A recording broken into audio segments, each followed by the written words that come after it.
Today I'll talk about numerical integration. What is numerical integration?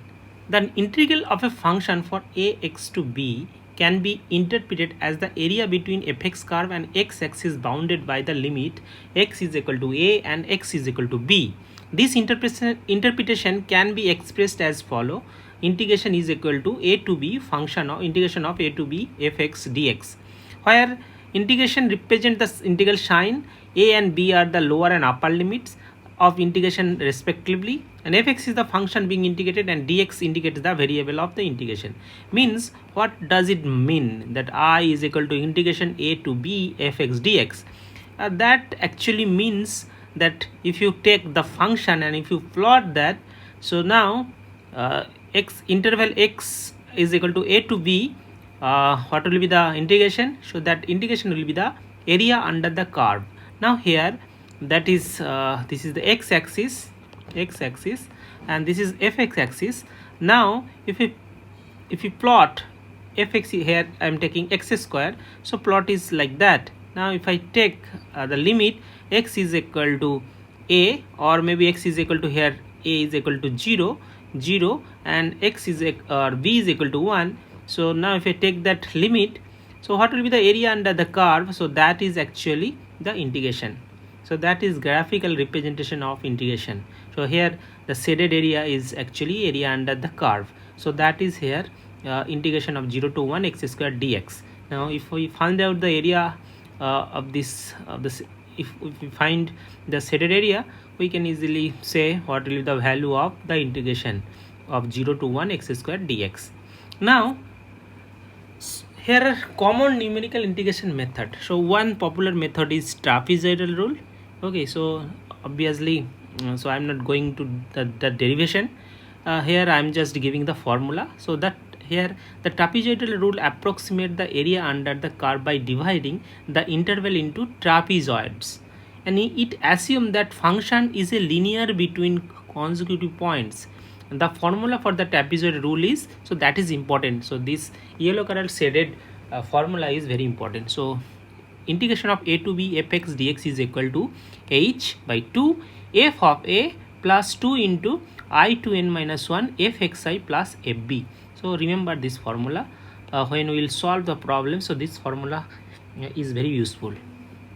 Where h is the step size, h we can do that, we can easily calculate. So b minus a by n is number of interval, and xi number of points, data points, and xi are the equally, and here the xi are the equally spaced points. Okay, so whatever xi point will take, so that will be equally spaced point within the interval. So this formula is important. So that is the trapezoid rule formula. Similarly, the Simpson rule formula is that a to b fx dx, so h by 3 fa, then 4 into even number, 4 into odd number, I to 1, I is equal to 1 to n by 2, not n by 2, 2i minus 1 plus 2, I is equal to 1 to n by 2 minus 1 fx 2i plus f by fb. That is important. And then another is midpoint rule. So that is a to b fx dx, so h summation of I is equal to 1 to n f xi minus 1 plus xi by 2. Now so remember this formula. So when you just using this formula, we can solve this problem. And then another important formula is Gaussian quadrature. Gaussian quadrature approximate the integral using a weight sum of function evaluation at the specific point within the interval. It provides accurate result by carefully choosing the points and weights. So when I'll solve integration, numerical integration by Gaussian quadrature, I'll tell you what is, means how to find the numerical integration by Gaussian quadrature. The formula of Gaussian quadrature is more complex and depends on number of points used. Now here I am taking, first I am trying to solve integration by using rectangular method and midpoint method.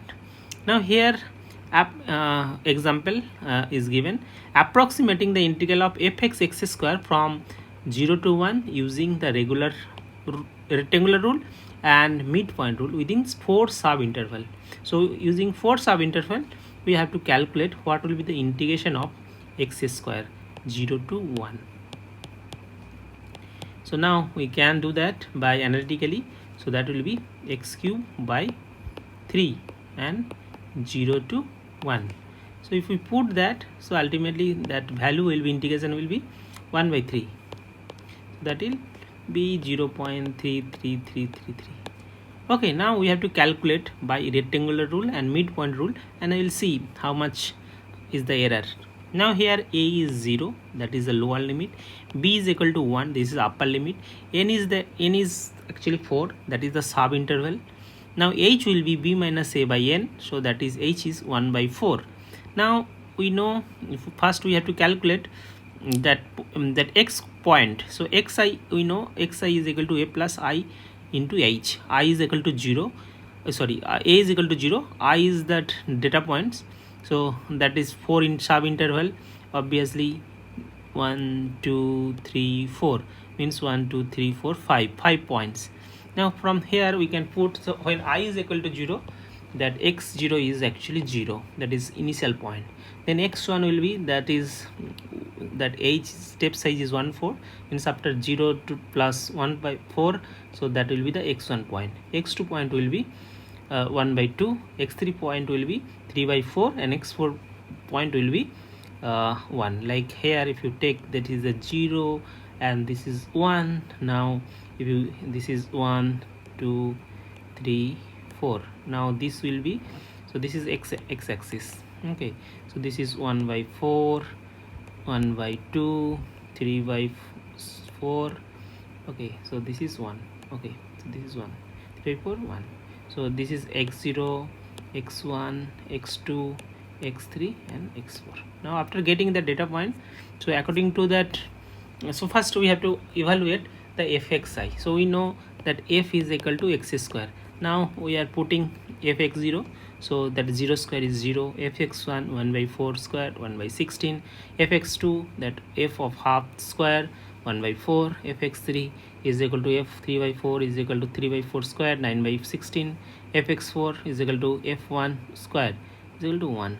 Now here using rectangular rule formula, so that is we know 0 to 1 fx dx is equal to, that is the 4 sub interval, so h is equal to I to 0 to 4 summation of fxi.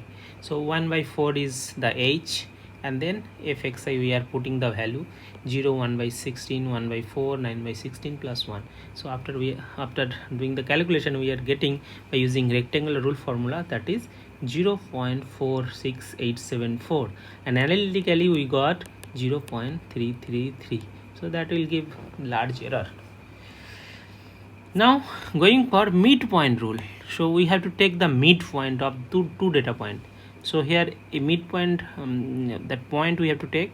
Okay, so midpoint rule, first we have to know that 0 to 1 fx dx is equal to h f of xi minus 1 plus xi by 2. Now we have to take the midpoint of the two data point, and then we have to calculate the function point. So first we have to calculate, so we know that if I take that 4 interval, so x0 x1 1 by 4, x2 1 by 2, x3 3 by 4 and x4 is equal to 1. So we have to take the midpoint. Suppose this is x0 point and this is x1 point, so we have to calculate a midpoint here. So midpoint, so x0 plus x1 by 2, that is 1 by 8, and then so we have to calculate the function value.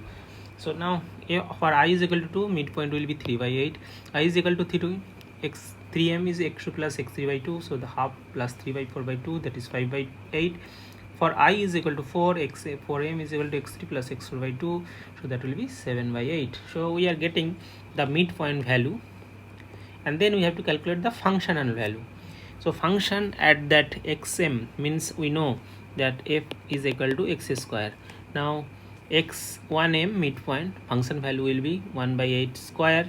We already got that this midpoint is 1 by 8. If we put the function value, that will be 1 by 64. So x2m, so f of 3 by 8 is equal to 3 by 8 square 9 by 64. x3m is equal to f 5 by 8 is equal to 5 by 8 square is equal to 25 by 64. x4m is equal to 7 by 8, that's 7 by 8 square 49 by 64. Now this is the midpoint rule, h the summation I is equal to 1 to 4 f xi minus 1 plus xi by 2.